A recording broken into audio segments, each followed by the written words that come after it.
Hello, I'm Jerry Kirkpatrick, and I'm teaching the fundamentals of metal shaping.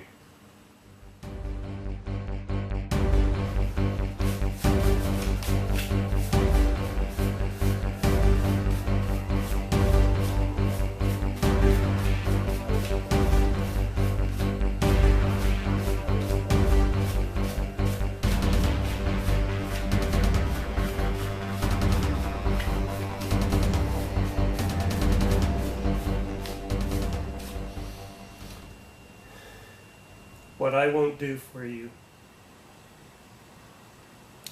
Well, it's been quite a while since I put a video out, about 2.5 months. I just had arthroscopic surgery on my rotator cuff on the right shoulder, and from that time until now I haven't been able to do shit. My activities have been curtailed until about a week ago, when my physical therapist allowed me to start weight training with 3 pounds. Yeah! But enough of that. Let's get on with the business at hand, and that is beater bags, or some called sandbags. There's all types and all sizes.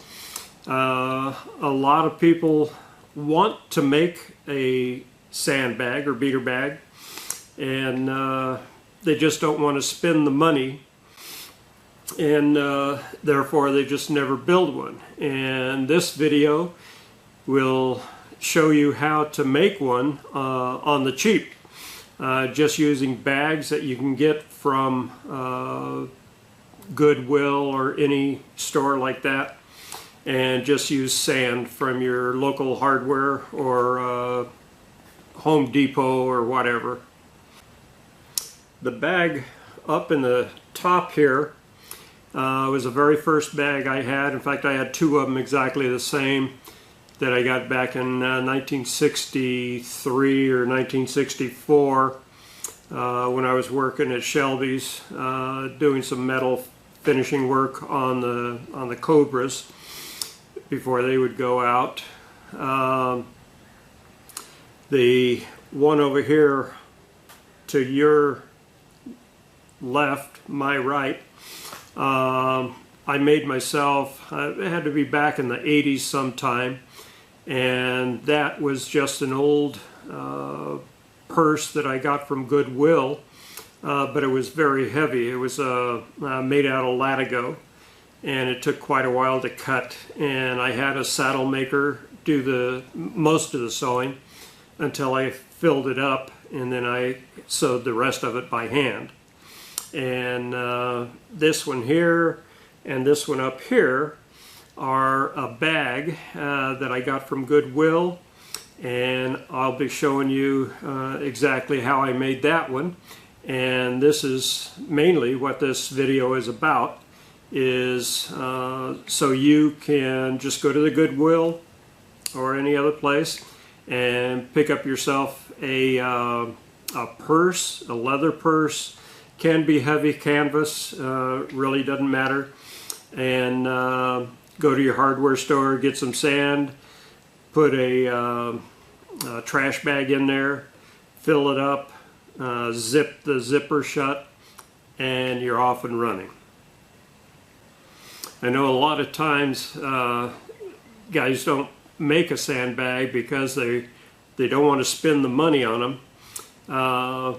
How many times are you going to use a sandbag, really?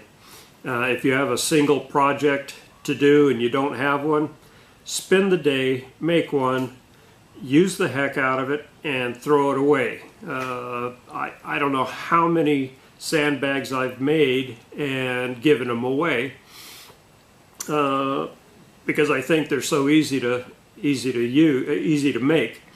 The media, the original ones a long time ago were made out of lead shot. I guess now you can get steel shot, and that's not necessary. The one thing you have to remember, if you don't have a sandbag or you have never used a sandbag, you don't know what it's supposed to be like anyway. So make one, use it. If it's not giving you the results you want, then change it. Either fill it more, or take some sand out, or make a whole new size. Once you make your first one, you'll see how easy it is, and then you can just go out, get the size bag that you want, and fill it up with whatever media you want to give you the resistance you want. And at that point, you will have one and your buddy won't. So with that being said, let's get on to making a sandbag.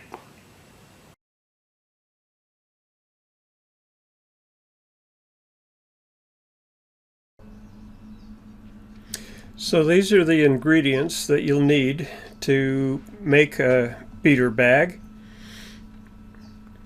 First, your Ziploc bag, if you're making a smaller size, or just a regular trash bag for the larger sizes.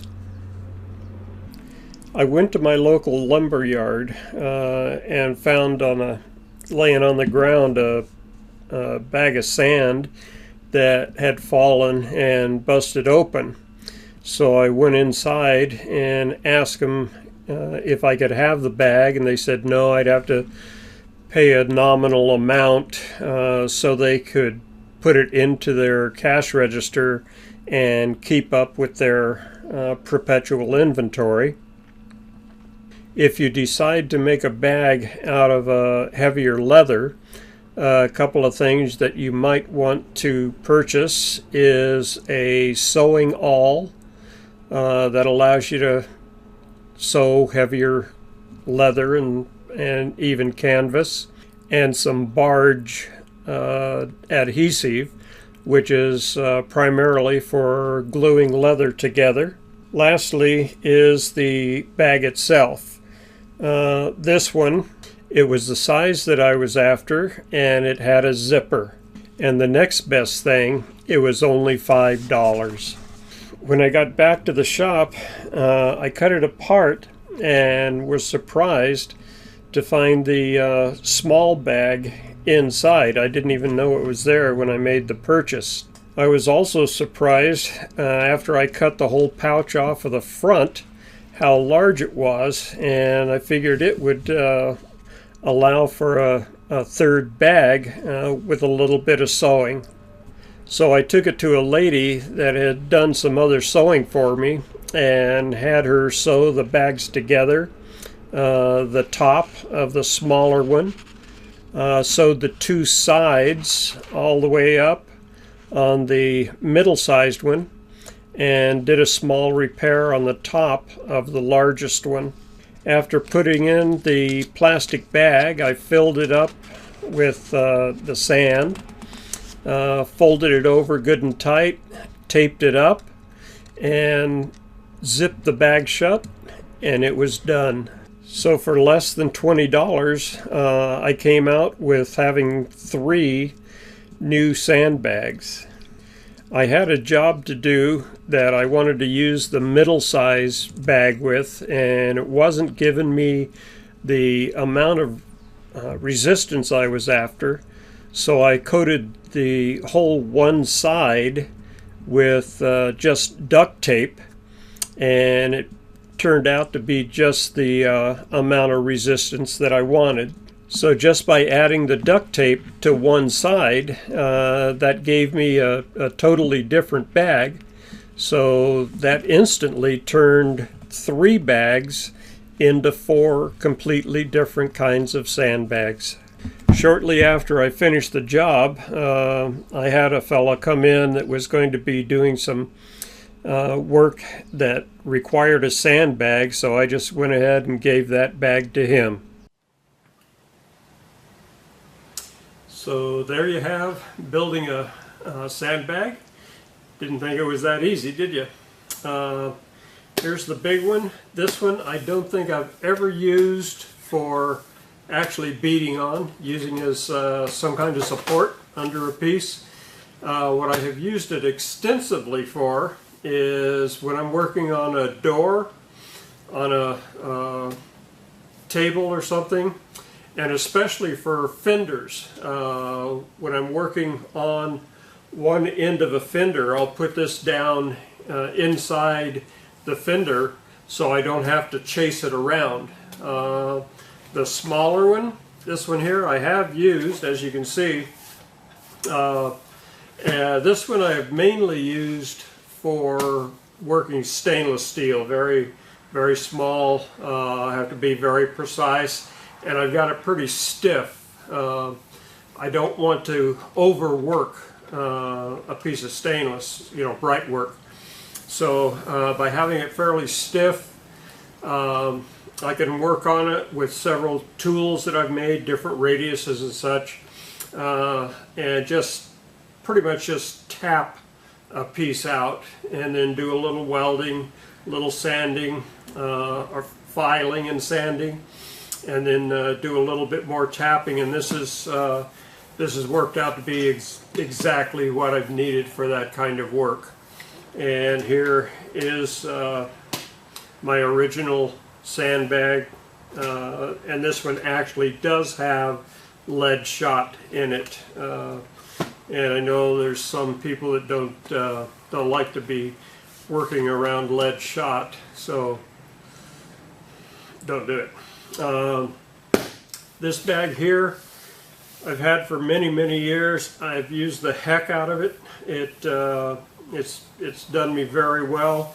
I originally filled it with just pea gravel, and you may say, pea gravel? Well, I said pea gravel too, but it has worked in. Now it's getting almost to the point where I'm thinking about replacing it with some more pea gravel. I've worked it so much that it's broken down and it's acting more like sand, meaning that when I hit, it will give me a quite a defined depression. And before, when it was newer, before the pea gravel started breaking down, I could get a very nice slope out of the piece. So with this one and some other ones that I've had that are softer, when I go to a piece that has to have some shrink on the outer edges and then stretch in the center, by choosing a different porosity, the density of the media that's in the bag and the material that's covering it. With this being latigo, it's not going to deform radically in one place. It's going to take a smoother set, and with the pea gravel in it, I could really get some very nice curves for certain pieces that I was wanting to make. When you get into a harder media and thinner outer bag material, you can really get radical with the pieces that you're going to make. After you work a piece for a while, you'll get a dent in it.